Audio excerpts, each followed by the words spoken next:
My thought process is that he probably is very familiar with what happened. There was a cover-up internally, and I think the cover-up has something to do with Patsy. So I was looking at a documentary on JonBenét Ramsey the other day, and they showed an interview with Burke, and been doing some research on the internet, and obviously I wasn't the only one who thought his behavior was questionable, and I'm going to talk a little bit about what I thought about his behavior in this video. Take a look. Brother, or all three, were involved in her killing. Tonight, her brother Burke speaks after 20 years of silence about that painful saga, and new evidence is brought to light. Here's my Nightline co-anchor, Juju Chang. I remember the casket was small and her eyes were closed. I think one of her eyes was a little bit like droopy or something. I thought that was weird. How did you feel seeing her? A lot of sadness. I don't think I really fully grasped, like, after this, I won't see her again.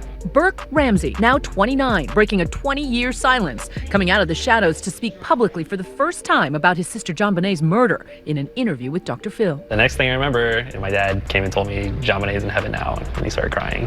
Then I started crying. He was just 9 when his little sister was found viciously strangled in the basement of their own home. The child beauty queen, eternally 6 years old, whose gruesome, unsolved murder became America's fixation. Two competing theories lingered for years. Did an intruder break in and kill? Or were the Ramseys themselves somehow responsible? Burke, who was reportedly paid for the interview, is the only family member in the house.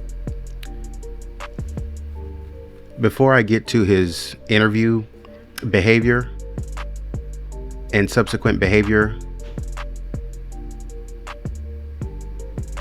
this look right here. So we know that JonBenét is probably being doted on from what we understand in the family. Perhaps, and for good reason, in terms of her going into beauty pageants, and her personality was probably very bright and very loud. In Burke, the way his face or the way his smile is presented, JonBenét is not smiling here, but the way Burke's smile is presented, and I don't know what was being said here, but maybe it was a question of, are you guys having fun? Are you guys, do you guys like your food? Or, hey guys, smile for the camera. She turns around and she's like, huh? Or whatever, because she's just being herself. But him, interestingly enough, it's like he's always ready to smile for the camera. It's like he's always ready to be noticed or recognized, or more specifically, to be appreciated. And I think that's what you'll see here, is that he is always being overshadowed by JonBenét. Accidentally. She's not trying to overshadow anyone. She's just being JonBenét. The night of the murder, who's never come forward with his side of the story. Did you hit your sister over the head with a baseball bat or a flashlight? Absolutely not. Burke says he stayed in bed for hours as dozens of investigators and loved ones swarmed the house. Critics would say you weren't curious because you already knew. He didn't have to get up and go check because he knew exactly what had happened. I mean, I didn't know if there's some bad guy downstairs that my dad was chasing off with a gun. Everyone looks at... Again, in the photo you just saw at the ski resort, JonBenét is kind of like, huh?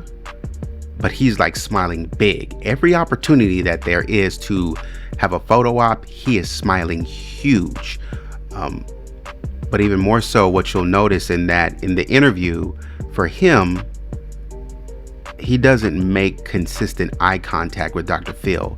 He's kind of leaning up and he's anxious. And Dr. Phil said this. I caught a clip where Dr. Phil said, this is anxious. This is anxiety. I would absolutely agree. Another behavioral analyst talked about how he moved his finger. His right hand is sitting on the couch, and how on certain questions he would move his fingers a little bit more than others.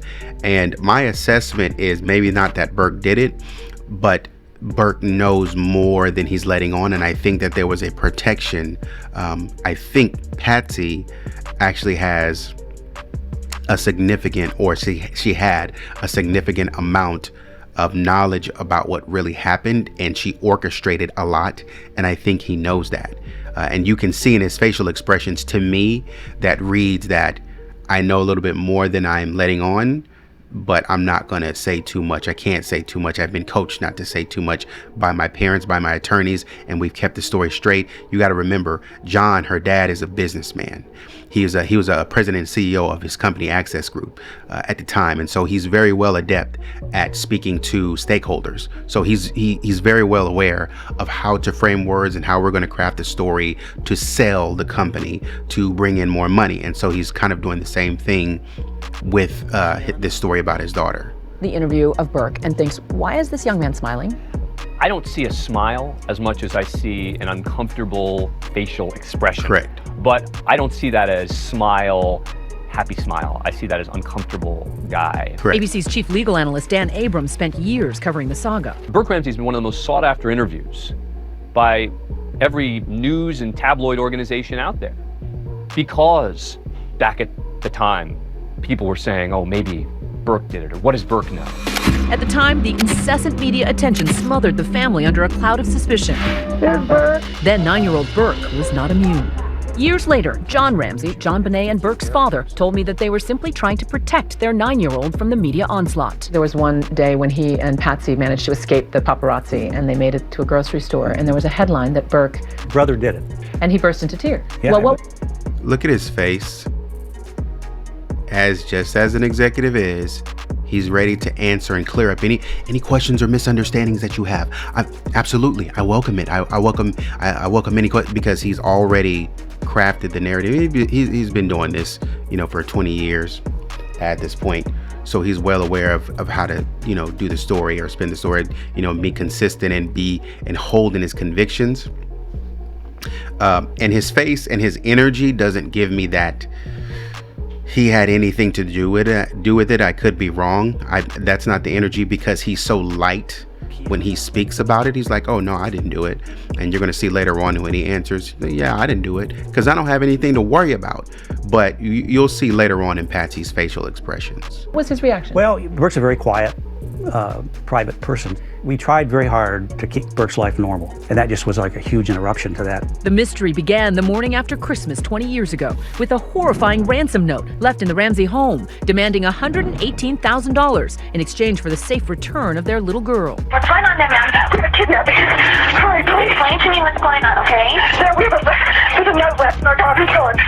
But soon, John Ramsey, JonBenét's father, found her lifeless body in the basement, a moment he told me about in 2012. When I found her, it was a rush of relief. And then, of course, within moments, I realized that she probably was dead. But she was back in my arms. You see how straight his face is in trying to tell that story?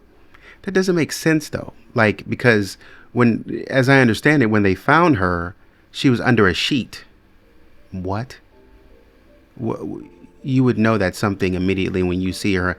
I watched a lot of murder mysteries, and you would know that when you see somebody under a sheet. First of all, I don't know what this is. Second of all, if that's my daughter under the sheet, then I know this probably ain't good. You pick her up, and you're like, oh yeah, she could be okay. Man, a lot of parents, when they see their kids, they look and they're like, I already knew. I was hoping, but I already knew.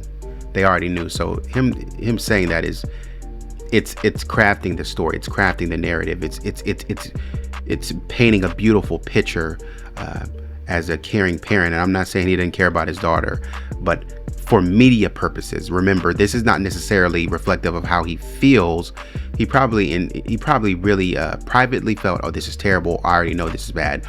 But as media facing, he has to craft the answer differently to convince us that he really felt angst and he really felt hope that his daughter was still alive, but then only later to find out immediately within a couple of seconds or however long it took him that Family home hours after the discovery, captured in these crime scene videos, seen for the first time in an investigation discovery docuseries airing this week. JonBenét had been strangled with a garrote, her skull fractured, and there were signs of sexual abuse. At first, investigators found no apparent signs of a break-in, and the Ramsey family came under the investigative microscope. Burke, too, placed under the harsh lights of the interrogation this behavior right here. room. When's the last time? You see how lighthearted he sipped that Coke or that drink? What? Just lighthearted. And I get it, he's a child, but he sipped that Coke like he had eliminated the problem. You saw JonBenét alive. As seen in these newly discovered tapes of police interviews, included in an A&E documentary, the theory was that Burke killed her accidentally, and the family was covering up the crime. His face, because you can read people from their eyes. While he was probably told to do this pose, his face reads a desire to be main. And again, you can clearly see that JonBenét is the main character of this photo. Her face, she just gets it. It's just natural for her. But his eyes, the way the positioning of his cheekbones and his eyebrows, and sort of the way that he postures his mouth, he's trying to create a face that is a subtle main character energy. I'm trying to give subtle main character energy. I don't like to be out loud and as bold as JonBenét. However, I do want some attention. I do want to be the main character, and that's what his face is indicating to me. Inside the Ramsey home, a flashlight, heavy enough to be a murder weapon. The strangulation device made from the broken handle of Patsy's paintbrush. The bizarre ransom note was found to have been written on Patsy's notepad. The ransom note is the single most important piece of evidence that led the authorities to think it had to be someone in the house. I.e. John and Patsy Ramsey. Because who else would have the time, they would say, to write that intricate note and practice it beforehand, other than someone trying to cover up a crime?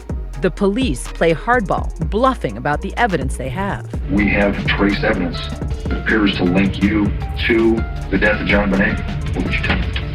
But Patsy never wavered, always adamant about their innocence. Go back to the damn drawing board. I didn't do it. John Ramsey didn't do it, and we didn't have a clue of anybody who did do it. And when Patsy talks, her talking is kind of frantic at all points. It's very frantic. It's very fluttery.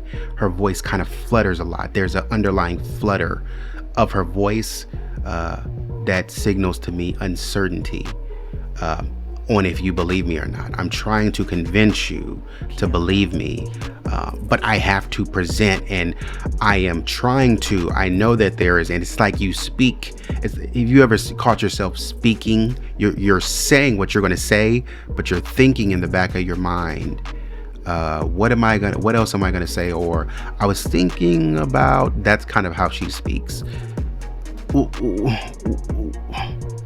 It's like a hesitancy. Well, do your job. And she waits. You can tell she waits and listens. There's an interview with a guy that he retired, or he relieved himself from his job, his duties at the Boulder Police Department over this case, and wrote a book. And I can't remember the cop's name, but he relieved himself of his duties, and he and Patsy and John went on Larry King Live to sort of duke it out and debate it. And Patsy almost came across as asking, and she was asking him, how could you possibly say I could kill my daughter? But she almost came across as not somebody who was like enraged and, let me get this. I want to see what you got to say about this, because she came across as, I'm really trying to hear. Let me, because if you know you didn't do it, I'm coming like, if you think about the Cat Williams interview, or somebody who's really convinced that they didn't do something, they're coming out swinging. Before you can finish a sentence, people got to tell you to slow down so that somebody else can talk. That's where Patsy should have been to me. She should have been able to shut it down, or she should have been acting as shutting it down and not even letting him talk. Larry should have had to butt in and been like, Patsy, let him talk. But she's actually listening to him and, well, that doesn't make sense, and going all, and then she'll go. But she first has to listen to discredit any points of clarity or to clear herself. And that's why I think she probably has more to do with it, obviously, than she's letting on, and which is making me think that she has a lot to do with this issue, or this murder of JonBenét, her daughter.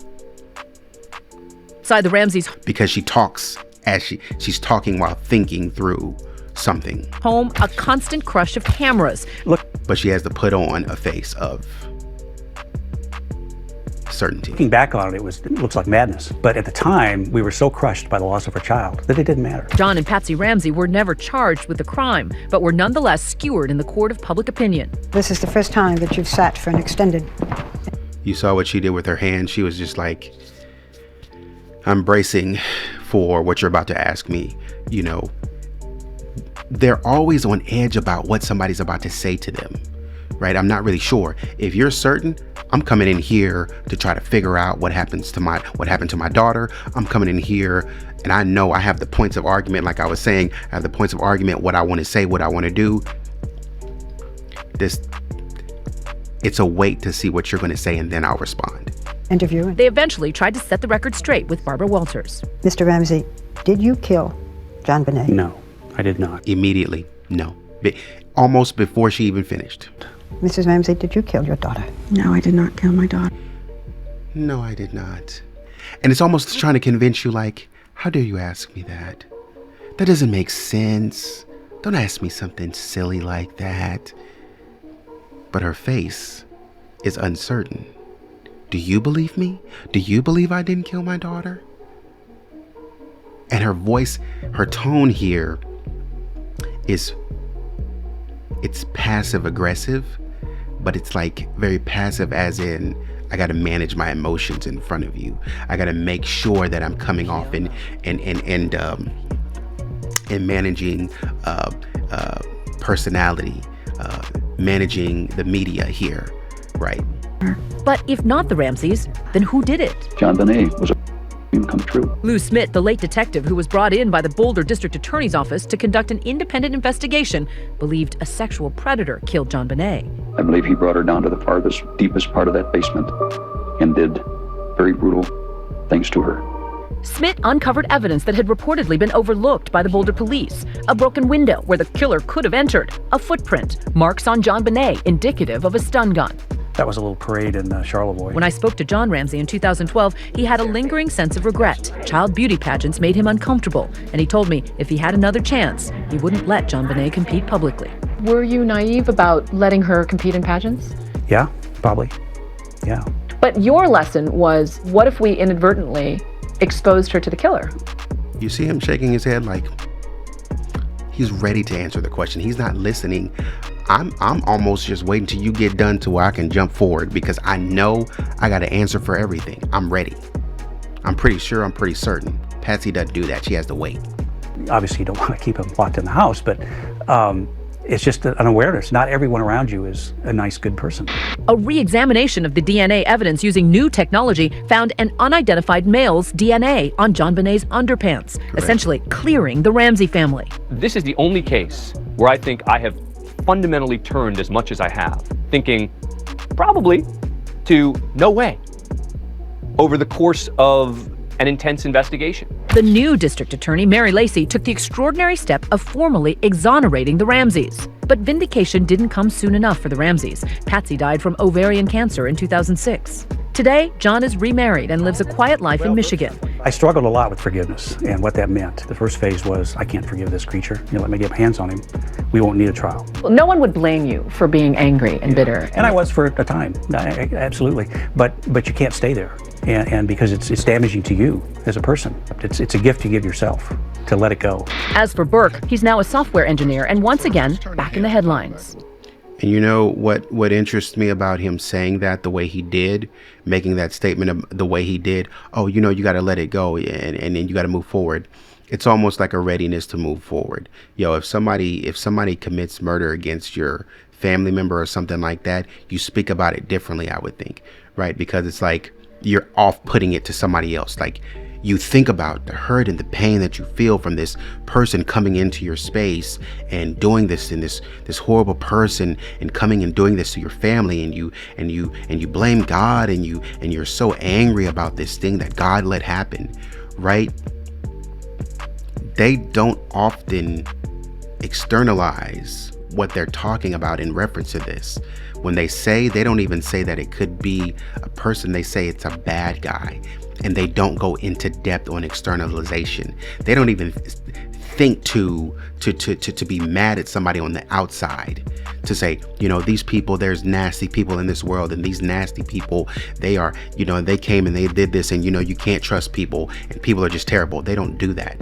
They quickly say that, you know, there was nasty people out there, and you know, you got to let it go, and they don't really externalize much, which kind of indicates that it was internal. It's sort of surprising that Burke gave up his anonymity. And I think in retrospect, it was probably a mistake. I don't think he came across that well, even though he's totally innocent. And yet 20 years later, JonBenét's case, still an unsolved murder. The Boulder police chief releasing this video statement. We remain focused on this investigation and finding justice for JonBenet. Her murder remains America's great whodunit mystery, still haunting the public imagination. The notion that these rich parents might have killed their child was an amazing question / soap opera / mystery. And it was a true unsolved mystery to this day.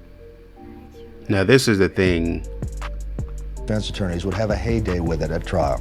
It's very problematic to be using information that would be so stale from an individual so on what he knew that night. Even if Burke were to have some miraculous memory that could lead to the arrest of a suspect, that information would be so dated and so questionable that most criminal defense attorneys would have a heyday with it at trial. It's very problematic to be using information that would be so stale from an individual who did not remember it before. The colder the case gets, the colder the trail gets. Burke finally broke his silence just before the 20th anniversary of his sister's death. He decided that he would do a sit-down on the Dr. Phil's TV show. Did you hit your sister over the head with a baseball bat or a flashlight? Absolutely not. If someone in your house did, do you think you would have heard it? Probably. Yeah. You know, everybody's got a theory. On the Dr. finally broke his silence. You see how, again, he gathered and he was like, maybe I might have heard it. He doesn't maintain eye contact, and he keeps looking down as if he's thinking about something else, maybe as if he's trying to, and like when we talk about Patsy kind of thinking through her answers, he's kind of doing the same thing in a different way. He looks down and he looks around and he's like, maybe, I don't know. He's thinking through his answers, and he's also trying to filter himself, just like Patsy. Patsy tries to filter herself in a way of, how dare you? And then she sits and wait. She just waits. You know, how dare you say that about me? And then, you know, she'll let you talk and get your point across. And she's, well, you know, why would anybody do? And she's thinking of why somebody would do it because she's thinking about her own case. But then she has to snap back into, well, I'm not talking about myself, or I'm not talking about people here. I'm talking about, you know, and so she's kind of thinking, but Burke does it a little bit differently where he's kind of looking around. Well, I don't know. Well, maybe I might know it. I could know. Just before the 20th anniversary of his sister's death, he decided that he would do a sit-down on the Dr. Phil's TV show. Did you hit your sister over the head? You see how he's he's sitting up intently, and like one analyst pointed out, his hand over there on the couch, it's kind of pulled in like this because it's kind of like a thinking hand, I would call it. It's like a thinking hand. It's like, it's helping you think through your answers. Sometimes you'll notice singers trying to help themselves hit notes, you know, by doing like this. That's his way of helping him think through his answers. When you know the story and you know there's nothing, it had nothing to do with you, full steam ahead. I'm just talking because I'm just recounting as it is. He can't recount how it is exactly because he probably has something to do with it. A flashlight. Absolutely not. He looked up, he's absolutely not, and looked back down. But and obviously the smile is there because of anxiety. He's nervous, he doesn't know what to do. If someone in your house did, do you think you would have heard it? Probably. Yeah. He was all the way, his eyes are all the way to the left. It's like when somebody says, that's a for sure. That's a concrete emotion. When somebody says, what do you think about this? Or did you like that? Maybe you ate some nasty food or something like that that you didn't like. And somebody's like, did you like that food? Or did you hate it? Or whatever. Oh, that was good, wasn't it? And you're like, I don't know if it was good. You know what I mean? So you're certain that, I don't know if it was good. But here, so he had a strong look to the left. That or a flashlight? Absolutely not. If someone in your house did, do you think you would have heard it? Probably. Yeah. Yeah, I'm pretty certain I'm pretty sure I would have heard it. I'm pretty sure. Right? But now, this right here, and the look down, he knows something that he's not talking about. Because he stops himself from talking. Like, I want to say, I better not. He knows something that he's not saying. And then he looks back up. He caught himself in a moment and looks back up at Dr. Phil. Like, oh, anyways, we were talking about something. If someone in your house did, do you think you would have heard it? Probably. Yeah. Probably. I think I would have. Probably. And then to a more certain answer, I think I would have. Because he knows, because on one of the interviews, he talked about how the house is laid out.